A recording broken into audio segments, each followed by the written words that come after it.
Hey there, everyone. So today for Tutorial Tuesday, we're going to spend a little bit of time talking about muscle ups and some of the things that you'll see when there's someone at the gym, that's able to knock out a good handful of muscle ups in a row, and maybe someone that is struggling just to get singles during a workout, and some of the things that may be prohibiting or holding someone back.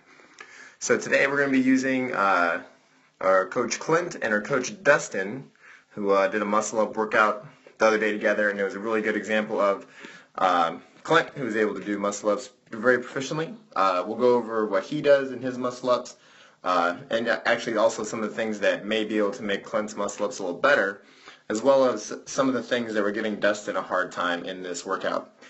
So we're going to start the video with both of them essentially in the same spot. They're both on the way back to their backswing for their muscle-up. This is actually a really good video in terms of the setup because we have the big blue post right behind them. So we're going to use that as a reference for a few of the aspects. So this first part we're going to look at, their setups are very similar. If you look at Clint, he swings back, he's got his arms nice and locked out, and this is going to be the top of Clint's backswing right about there, and then Dustin's is going to be again also right there. So very similar setups. I would say that Clint here, actually, if his body was a little bit more straight and a little bit less of a scorpion, actually for both of them, if they had a little bit more engaged legs with the quads activated and holding tension rather than reaching back and getting that big scorpion tail, they both would actually be a little bit better set up. We're going to go into that a little bit later. The main thing we're going to look at here is that next downward swing. So if we look at Clint, he's going to then, the first thing that happens really is he's kicking his quads pretty aggressively. You can't tell because it's obviously going pretty slow, and extending and getting nice and long. And then here, you can see that he's going through that bottom swing. His body's a nice, straight, rigid line as if he was holding like a good hollow position here. Now if we go look at Dustin, so Dustin starts to swing. His body is going down because obviously gravity is taking him down, but you can see that his legs haven't really engaged at all. They still are bent. So that means there's not really any quad activation. So the only thing creating energy here is really just gravity pushing Dustin down. He's not actively creating anything here, and that's going to lead to less power on that upswing, where Clint is a nice straight and engaged torso, shoulders to feet. So let's see how that pans out in the next station of the muscle up, or the next piece.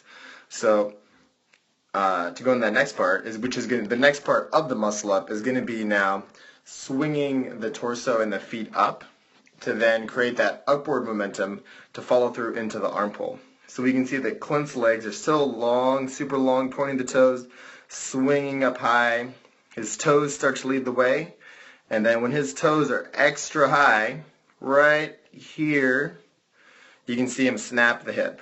So if you rewind it, his hips are down, his glutes have space to squeeze and create a lot of force, and then boom, right there, he's got a nice flat torso, which means his glutes and his hips have aggressively snapped. It's a really similar leg snap that you would see when you're going for a big chest bar pull-up or a pull-up when you're first starting to learn those and learn the kip.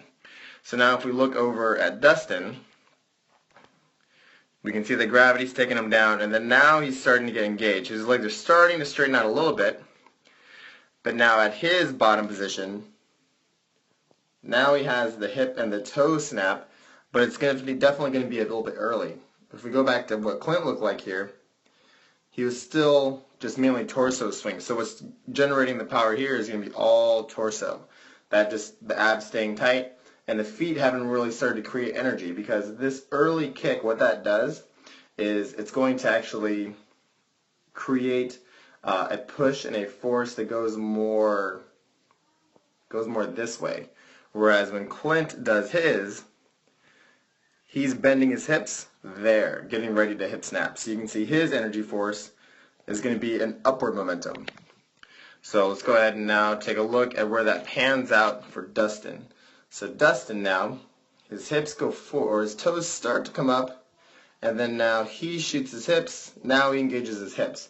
So now the hip snap is going just like I was saying a second ago. It's not going in the right direction. Ideally we'd want to see it be going up, but now his hips are actually pushing the energy more that way, which, as you can kind of see here from the straps for the rings, they're way out and away from this blue post right here.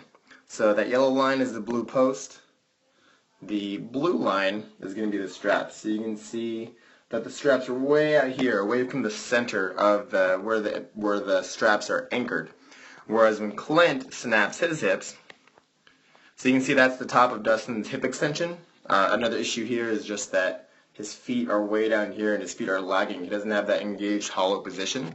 Whereas Clint, when he has his hips fully extended, his toes are way higher, hips are way higher, and you can see that the angle that that background post, the blue post, that we walk to or do our warm-ups to a lot, is right here, and then the muscle-up straps are way right there. You can see that's a lot closer, meaning that he's just more in balance. There's not a lot of pendulum action happening there. And remember, that big swing, or that pendulum action of the straps being far away from the post, is all from Dustin's hips snapping too early and creating a lot more energy in the horizontal field, rather than the hips going straight up and going straight up into the ceiling. So that sideways momentum is pushing those rings out of center. And what creates there is when Dustin goes to pull through, his body weight was following that energy that was created, right? So his center now is way back here, versus when Clint pulls through, you can see it's a perfectly almost straight line. The rings are right in center. And you can see right here when they both go to pull through, it's a very similar action. They both go into a pretty good setup. Now Dustin's toes are finally popping up into almost like he's doing a JHU sit-up in the air. But because that early kick sent him backwards, he's trying to pull through back here when the rings are way out in front of him. Versus when you look over at Clint, everything was kept nice and center, and his shoulders and the rings are all in the exact same place. And so the moral of the story there was really just that on that backswing, when we're getting set up, look at both of these together kind of same time. The moral of the story here is that when you're doing your backswing, you want to make sure that you really be patient, or you want to make sure that you're getting your body nice and long, extending the toes, and you're being nice and patient in getting the hips and the toes as high as you can before you really snap the hips and before you're trying to pull. And when you do snap the hips, you want to snap the hips up. Remember that it's not a pull-up. We don't want to snap sideways. We want to snap those hips and feet straight up, because we need to get up and on top of the rings. We're not trying to go around the rings like maybe on a bar muscle-up. The ring muscle-ups are going to be an entirely different beast. So as we can see here, Clint's on top of the rings, and Dustin is taking a solid ride on the struggle bus. So I hope that this video helped some of you that have muscle-ups or maybe struggle on the rings a lot more than you do on the bar muscle-ups.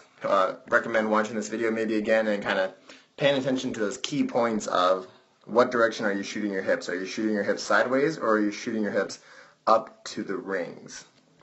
So I hope you enjoyed the video today, and we'll see you again on another week.